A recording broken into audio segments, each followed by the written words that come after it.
Graça e paz, meu querido irmão ou irmã, seja bem-vindo ou bem-vinda ao nosso humilde canal. Eu sou o pregador Manassés e tenho uma palavra de Deus para a sua vida. Nós começamos pelo nosso grupo no WhatsApp uma campanha de libertação, onde estamos trazendo uma série de mensagens com esse tema, né? Mensagens sobre libertação. E nós iniciamos essa campanha com 5 mensagens sobre libertação do pecado, tá? E é a primeira delas que eu quero compartilhar com você agora. No livro de Romanos, capítulo 1, verso 24, Paulo fala de algo interessante. Ele fala de uma situação onde Deus entrega as pessoas. Está dizendo assim: por isso Deus os entregou à impureza pelos desejos do coração deles, para desonrarem o seu corpo entre si. Paulo ele está falando de pessoas que chegam num nível tão baixo do pecado que simplesmente Deus as entrega. Ou seja, não que Deus as envia ao pecado ou manda elas pecarem, não. Simplesmente Deus lava as mãos, mais ou menos assim. E o que nós aprendemos através da Bíblia Sagrada é que para uma pessoa se libertar do pecado, em primeiro lugar, ela precisa conhecer o pecado como sendo pecado.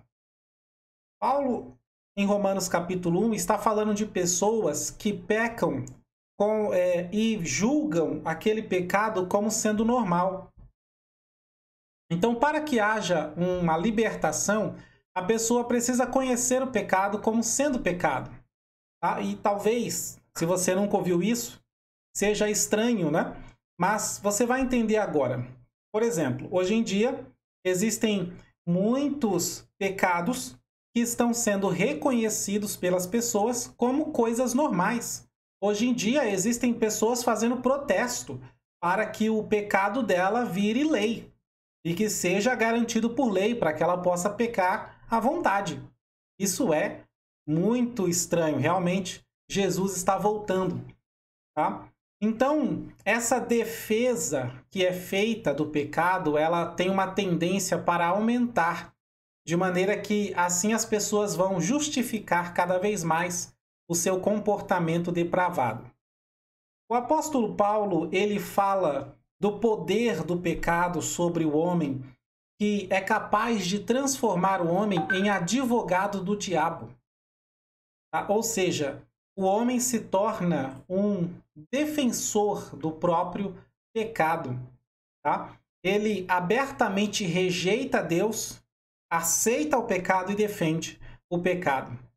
E por que as pessoas chegam a tal ponto de rejeitar a Deus? Ora, porque Deus as cobra, né? Deus faz pesar a consciência, Deus quer libertar essas pessoas. Só que tem um detalhe, essas pessoas não querem ser libertas. Tem pessoas que chegam num nível tão grande de pecado que simplesmente ela não quer ser liberta. Ela não quer uma mudança. Você entende o que eu estou dizendo? Ela não quer uma mudança, tá? Quando as pessoas chegam nesse nível, em algumas situações na Bíblia Sagrada, Deus simplesmente adiantou o juízo.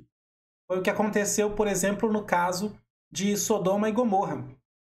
O povo chegou num ponto em que eles amavam demais o pecado, lá em Sodoma e Gomorra.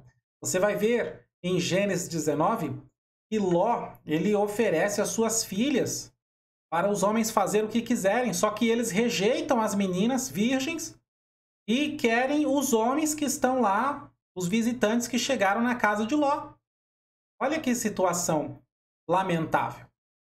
Então Deus exterminou aquele povo. O próprio Jesus, no Evangelho de João, no capítulo 3, no verso 19, ele diz assim que a condenação é a seguinte: a luz veio ao mundo, que é ele, Jesus, mas os homens amaram, olha a expressão de Jesus, amaram mais as trevas do que a luz, porque as suas obras eram más. Então serão condenados por isso, por rejeitar a luz e amar as trevas. Tá? O apóstolo Paulo, ele descreve para nós o caminho do pecador. E o caminho do pecador é afundar cada vez mais até chegar no ponto onde começa a defender o pecado e rejeita a Deus abertamente, completamente. São pelo menos 3 degraus abaixo o caminho do pecador. Primeiro, todo homem já nasce com uma natureza pecaminosa. E isso não quer dizer que nasce já afundado no pecado. Não, mas isso é como se fosse uma garantia de que esse homem vai acabar cometendo erros ao longo da sua vida. Não é uma garantia de que esse homem vai afundar no pecado. É apenas uma garantia de que ele vai, querendo ou não, vai contar uma mentirinha, né? Vai falar uma palavra torpe, vai enganar alguém, tá? Ele vai acabar pecando cedo ou tarde. Veja Romanos 5,12. Então esse é o primeiro degrau, e todos já nascem nele. Agora, o segundo degrau de um caminho do pecado é quando o homem passa a gostar do pecado. Tá? E quando ele começa a gostar do pecado, ele vai entrar em conflito com a sua própria consciência, porque todos nós temos uma consciência que vai nos acusar sobre as coisas que estamos fazendo de errado. Tá? Então veja Tiago, capítulo 1, verso 15, e Lamentações 3,39, que aliás está dizendo de que se queixa o homem, queixa-se cada um dos seus próprios pecados. E o terceiro degrau do caminho do pecador, afundando, é quando o homem cansa de brigar com a sua consciência. É quando o homem começa a ignorar a própria consciência. Ele está errando, ele está gostando de errar, de fazer coisa errada, só que a sua consciência fica acusando e ele não cede, não se entrega, não se arrepende. Ele cansa, resolve se casar com o pecado, ignora a consciência, tá? Abandona Deus totalmente, entendeu? E ele vai tentar até mesmo argumentar para ele mesmo. Ele vai procurar argumentos que possam defendê-lo, que possam ajudá-lo a amenizar a voz da sua consciência, defender o seu pecado ou até mesmo justificar o seu pecado como se fosse nada demais. E aí a Bíblia diz algumas coisas interessantes sobre isso. Por exemplo, no Salmo 109, no verso 17, se não me falha a memória, inclusive, deixa eu consultar aqui, está dizendo: amou a maldição, então que ela o apanhe. Não quis a bênção, então que esta se afaste dele.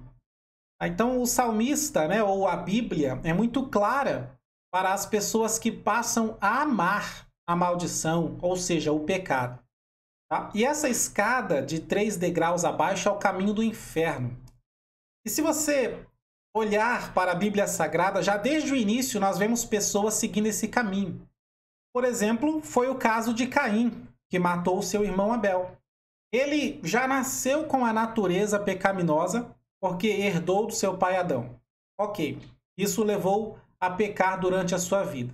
Mas chegou um momento que ele teve inveja do seu irmão Abel. E isso foi porque Abel, além de ser mais novo, era mais exemplar do que ele. Tá? E existia uma promessa de Deus sobre um futuro menino que ia nascer e pisar na cabeça da serpente. Está em Gênesis 3,15.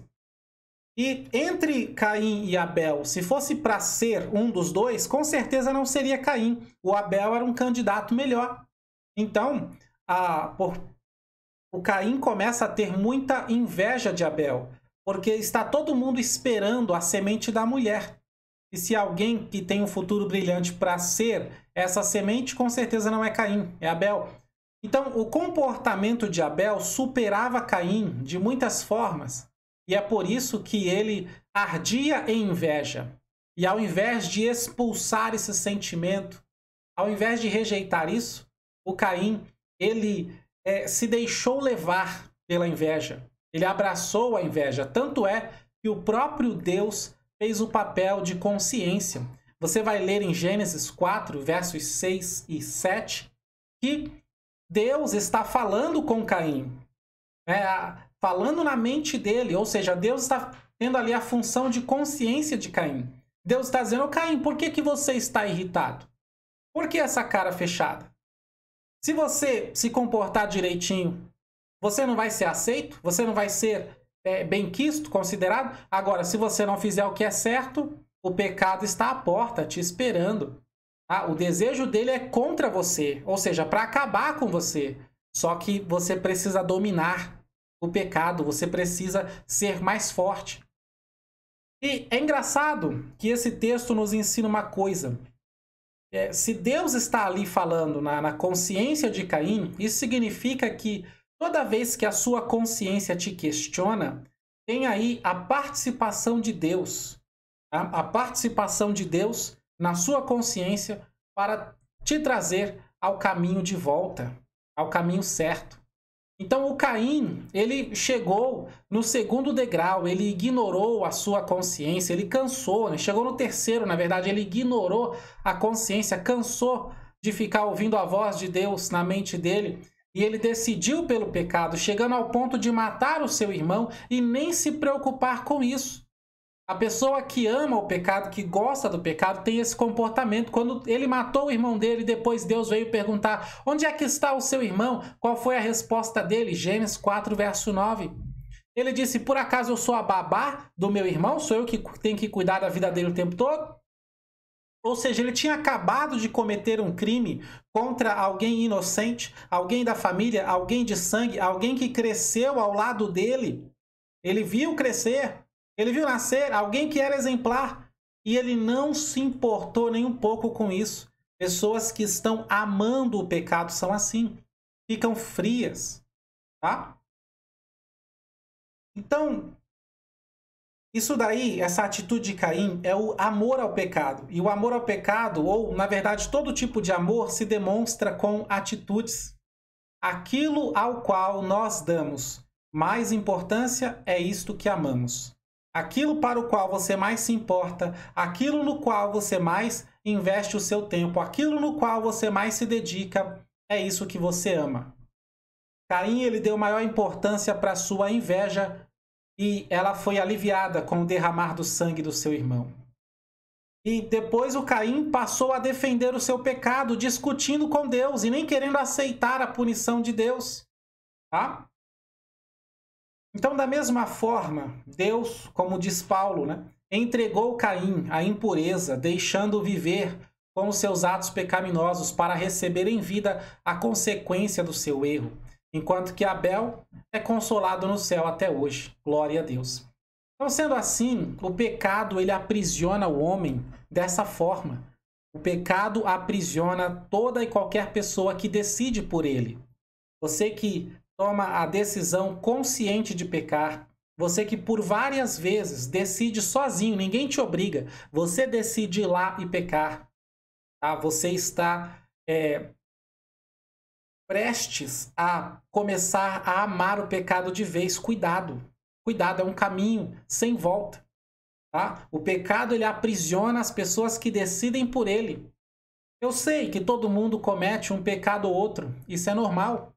Agora, a pergunta é, quando a sua consciência te acusa, o que você faz? Você ignora? Você procura um jeito de aliviar a consciência, de repente fazendo obras boas para compensar as ruins? Hã? Você procura um jeito de aliviar a sua consciência para que assim você possa continuar pecando?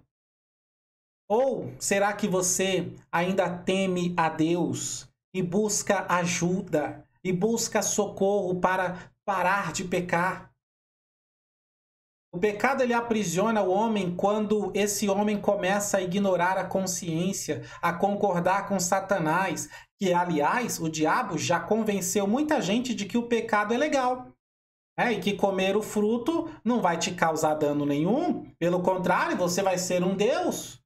Você vai ser dono do seu próprio destino? Certamente o Caim, ele pensou coisa parecida quando planejou matar Abel. Certamente o Caim, ele pensou que com Abel fora do caminho, ele seria mais visto, reconhecido, honrado e seria a melhor opção para a semente da mulher. É incrível, né? Como aquele que se deixa iludir pelo pecado é terrivelmente enganado. Terrivelmente enganado. Você peca porque você pensa que vai conseguir alguma vantagem, alguma coisa boa depois disso. E mal imagina você que vai quebrar a cara logo na próxima esquina. Vamos falar da libertação. Se alguém quiser se libertar do pecado, primeiro precisa reconhecê-lo como pecado. Você precisa colocar na sua cabeça, não, isso aqui que eu estou fazendo é pecado, isso aqui é errado. Então você tem que fazer as pazes com a voz da sua consciência, parar de ignorar a sua consciência, admitir que você está fazendo coisa errada, portanto você é culpado, você não é inocente e você deve se entristecer por isso. Deixar a tristeza fluir, chorar e lamentar pelos seus pecados, porque você fez coisa errada. Não há outro caminho, não tem outro caminho. Ou você reconhece que tais ações e pensamentos são pecaminosos, que estão querendo te iludir e te enganar, ou então você se deixa levar por eles, tá? Pensando que virá alguma coisa boa no futuro, até que você vai provar o veneno da iniquidade. A Bíblia, ela mostra o caminho, ela diz assim, Tiago 4, 7 ao 9, sujeitai-vos, portanto, a Deus, resisti ao diabo, e ele fugirá de vós. Chegai-vos a Deus, e ele se chegará a vós outros. Purificai as mãos, pecadores, e vós que sois de duplo ânimo, limpai o coração. Afligi-vos, lamentai e chorai. Converta-se o vosso riso em pranto e a vossa alegria em tristeza. Ainda em 2 Coríntios 2,10, a Bíblia diz assim, porque a tristeza segundo Deus, ela produz arrependimento para a salvação. E a salvação não traz nenhum pesar. Agora, a tristeza do mundo, ela produz morte. Qual que é a diferença dessas duas tristezas? Eu vou te explicar. Tem gente que fica triste porque tem que parar de pecar. Tá triste, tá chateado porque está se vendo numa situação onde você tem que parar de fazer coisa errada, senão você vai se dar muito mal.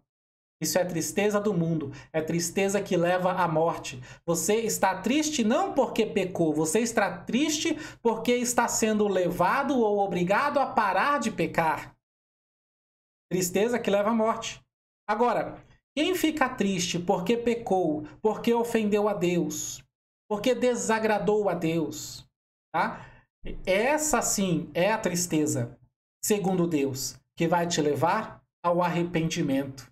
Glórias a Deus. A pessoa que fica triste porque vai ter que passar pela consequência, vai ter que sofrer a consequência, isso é uma tristeza que leva à morte. A pessoa, por exemplo, roubou, vai ter que pagar uma multa, sei lá, uma fiança, alguma coisa parecida. E aí ela fica triste porque ela vai ter que desembolsar esse dinheiro. Isso é uma tristeza que leva à morte. Você está triste não pelo que você fez, você está triste pelo prejuízo que você levou.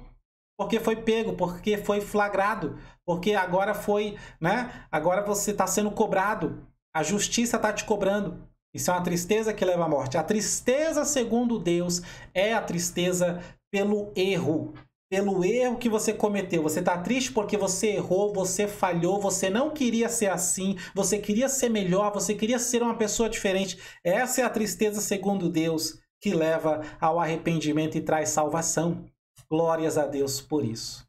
Amém? Então, eu quero fazer uma oração junto com você. Gostaria que você fizesse essa oração reconhecendo, né, o seu pecado. Você caiu aqui nesse vídeo, irmão, não tem...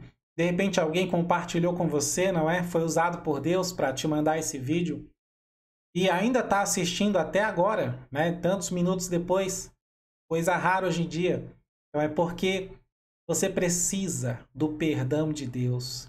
Você precisa se libertar do pecado. Você pode fazer a seguinte oração. Senhor, eu reconheço que sou pecador. Eu reconheço que tenho praticado coisas terríveis. E me lembrando delas agora, eu me sinto totalmente envergonhado em Tua presença. Por isso, Senhor, tem misericórdia de mim. Eu quero aceitar a voz da consciência, eu quero concordar com ela, eu quero concordar com a tua palavra, eu quero aceitar o Senhor e a tua palavra, porque eu sei que a consciência que eu tenho é como uma trava de segurança que o Senhor colocou em nós. Então, agora eu sei que é ouvindo a voz da consciência e me esforçando para parar de pecar e refletindo sobre os meus erros, é assim que eu vou ouvir a voz de Deus e do Espírito Santo e abrir caminho para que o Senhor possa agir na minha vida e me libertar de todo mal. Se quiseres, Senhor, podes tornar-me limpo. Glória a Deus. Faça essa oração, tá? Eu oro, Senhor, que o Senhor liberte o meu irmão, a minha irmã, que o Senhor liberte, ó Pai, essa pessoa que foi alcançada por esse vídeo, por essa mensagem, ó Deus. Se essa pessoa está disposta a se esforçar, né, para abandonar o pecado, então que o Senhor dos céus envie toda a ajuda possível para ajudá-lo ou ajudá-la a concluir, ó Pai, a chegar na libertação plena e total, em nome de Jesus. Amém? Glória a Deus. Nós teremos aqui no canal várias outras mensagens, pelo menos mais 4, sobre libertação do pecado, e é muito importante que você veja todas elas. Amém? Se alguma delas já estiver disponível, eu vou deixar aparecendo aqui no vídeo, tá bom? Mas vai ter uma playlist aqui no canal, né, com o tema da campanha, que é Liberta-me, Senhor. Então você vai nessa playlist e você vai encontrar todas as mensagens sobre libertação do pecado, entre outros. Amém? Então eu fico por aqui. Um abraço. Que Deus abençoe sua vida. Que Deus abençoe sua família. Que Deus abençoe o seu ministério, em nome de Jesus.